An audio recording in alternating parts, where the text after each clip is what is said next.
En un periodo de más de 30 años, de 1914 a 1945, más de 60 millones de personas morirían. En el conflicto más sangriento que el mundo haya visto. Todo comenzó en los barrios pobres de Viena.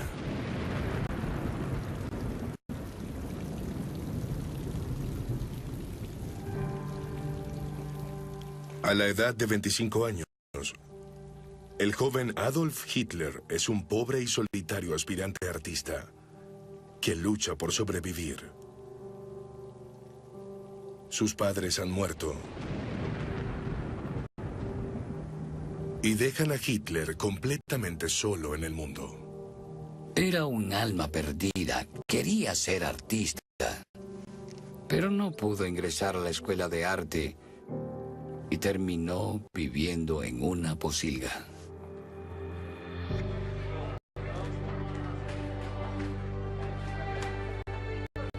Solo y sin recursos, su única fuente de ingresos económicos es vender pinturas en las cercanías de la ciudad por casi nada de dinero. Hitler no contaba con un plan B cuando fue rechazado. No sabía qué hacer. Él estaba a la deriva. Tenía muy poco dinero, llevaba una existencia muy precaria, no tenía una meta clara en la vida. Se encontraba esperando a que algo sucediera. Muy pronto, un evento a 700 kilómetros cambiaría todo. El 28 de junio de 1914, asesinan a Francisco Fernando, el archiduque de Austria, cuando estaba de visita en Sarajevo. En el plazo de un mes, el Imperio Austrohúngaro le declara la guerra a Serbia. Este hecho desencadena una serie de reacciones al tiempo que las alianzas fuerzan a las potencias más importantes a tomar partido. Contra toda esta situación, el Imperio Británico, la República de Francia y Rusia comienzan a ser conocidos como los aliados. Mientras que el Imperio Austrohúngaro, Alemania y el Imperio Otomano forman las potencias centrales. Esta sería la Primera Guerra Global. Hombres de ambos bandos se apresuran a unirse a la pelea. A estas alturas, Hitler ya había abandonado el ejército austríaco. Con ideas antisemíticas, no tiene ninguna intención de pelear por la patria multicultural a la que pertenece. Es un apasionado patriota alemán, atrapado en el imperio multiétnico y con diversidad de razas como era el de la Casa de Habsburgo. Como austríaco es un pangermano. El ejército austríaco finalmente fuerza a Hitler a volver a las filas. Intentó entrar al ejército austríaco y falló el examen físico. No fue considerado apto para sostener un rifle. Liberado del pelotón austríaco, Hitler se dirige a Alemania, una nación que, según él, posee una raza pura. Es aceptado en el ejército alemán, que aceptaba a cualquiera, puesto que buscaban crear la fuerza beligerante más grande que el mundo hubiera visto.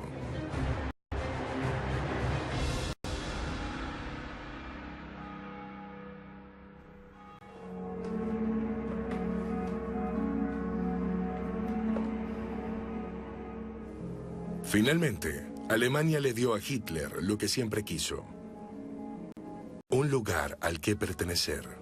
Formar parte del ejército alemán en la Primera Guerra Mundial fue algo que Hitler amó profundamente.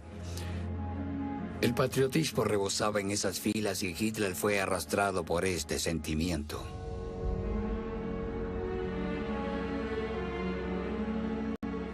¡Dos! ¡Tres!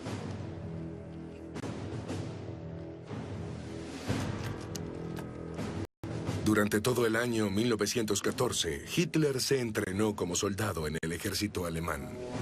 El ejército alemán era considerado el mejor ejército del mundo. Consistía en una fuerza masiva, bien equipada, bien entrenada y muy bien dirigida. Ser parte del ejército alemán era algo que Hitler amaba.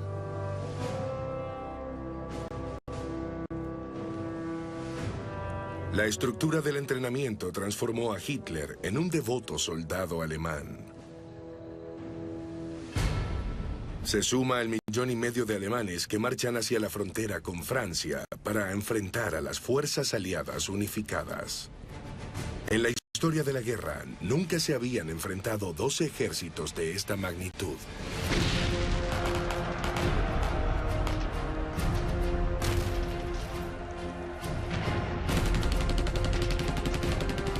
Cuando echas un vistazo a la Primera Guerra Mundial, todo se centra en ametralladoras y todo tipo de nuevos artefactos de matanza.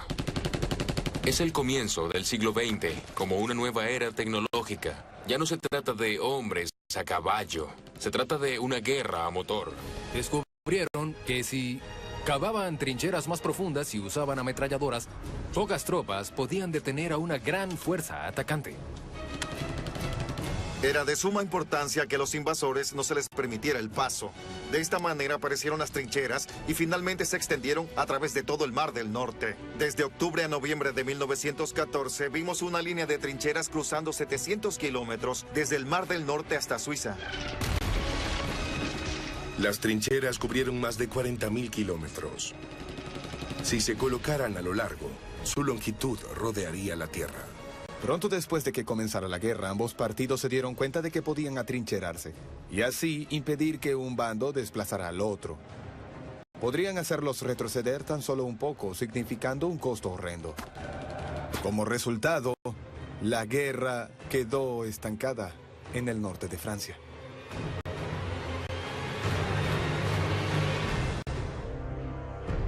Después de un movimiento rápido hacia la Bélgica neutral, Alemania se encuentra atascada en las violentas trincheras con los aliados en el norte de Francia. En la Primera Guerra Mundial, el este y el norte de Francia quedaron totalmente devastados. No solo a causa de las trincheras, sino a causa... Regresa al campo decidido a tomar ventaja sobre los poderes centrales. Su nombre es Charles de Gaulle.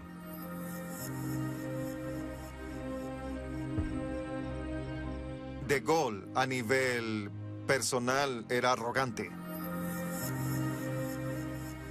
Había escogido la carrera militar porque creía en la aventura. Él creía en la campaña de Napoleón. Hijo de aristocráticos intelectuales, de Gaulle está decidido a inventar nuevas tácticas. Comienza por labrarse un nombre aventurándose en los campos de batalla.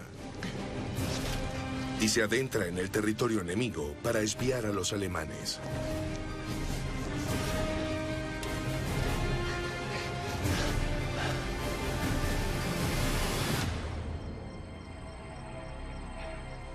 Sí, de acuerdo. Misión tras misión, de Gaulle regresa con información vital, lo que le gana una mención por valentía. Esto demuestra su liderazgo nato y que le espera un futuro prometedor.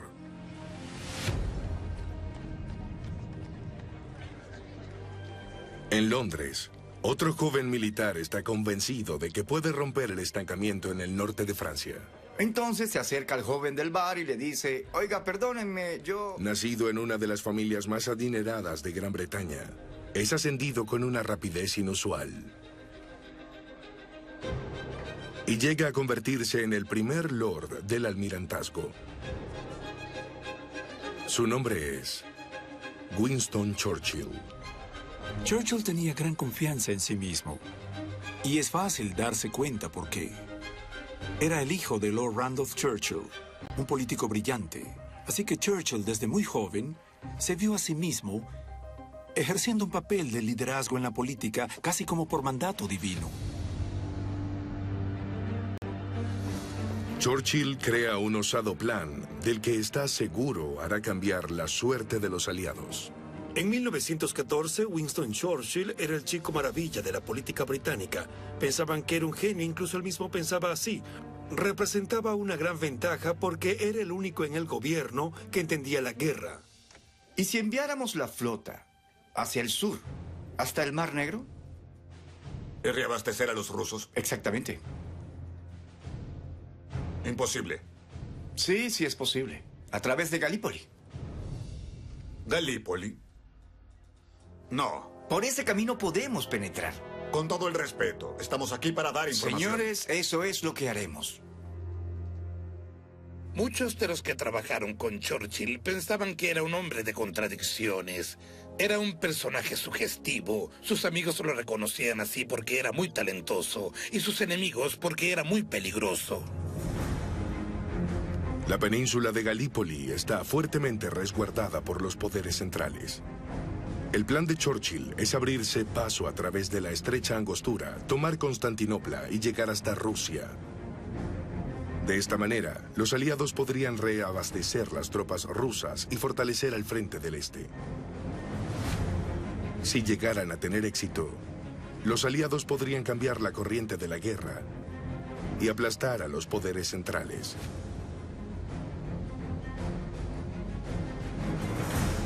La armada la conforman más de 100 barcos de guerra que zarparon hacia lo que sería la invasión anfibia más grande que hubiera visto el mundo.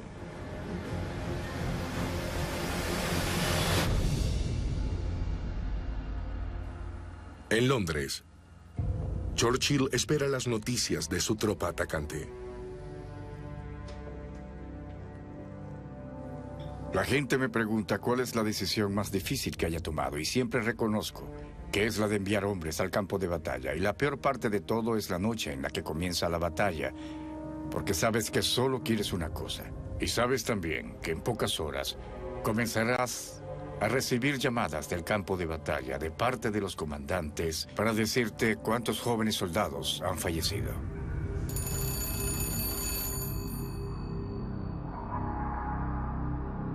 ¿Sí? Van a mitad de camino. Por Ya el deberían estrecho. haber llegado. Lo lograron. 4 embarcaciones se hundieron. Y otra está en llamas. Las pérdidas eran de esperarse. La flota está pidiendo permiso para regresar. Deben continuar presionando a toda costa. Esto es la guerra.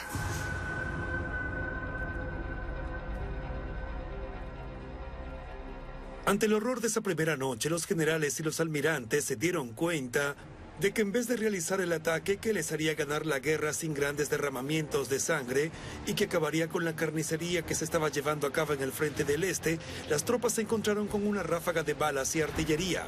El número de víctimas fue desastroso. Pronto el mar se tiñó de rojo. Las pérdidas de los países aliados, incluyendo Australia, Nueva Zelanda, Francia, India y Gran Bretaña, fueron inmensas. En total, 56.000 tropas fueron asesinadas y más de 130.000 fueron reportados heridos o desaparecidos. Las noticias de las terribles muertes ocasionaron un tremendo impacto en casa, especialmente en Australia y Nueva Zelanda. Nunca antes se había visto el nivel de muertes que hubo en el año 1915 en Galípoli.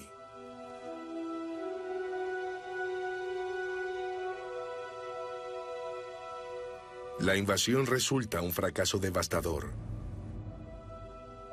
Galípoli fue un desastre y es difícil exagerar el daño que causó en su reputación. Creo que estaba equivocado y pagó un terrible precio político por eso, lo que mucha gente creyó que sería el fin de su carrera. El público está indignado por la masacre. Alguien tendrá que ser el culpable. Y todos los dedos apuntaban a un hombre.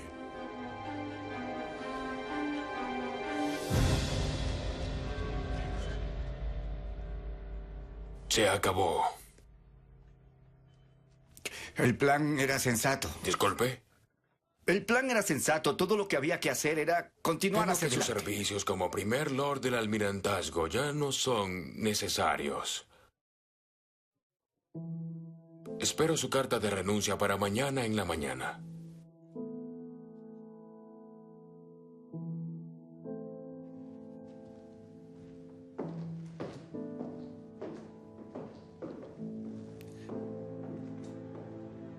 Cuando Churchill fue despedido, pensó que su carrera había terminado.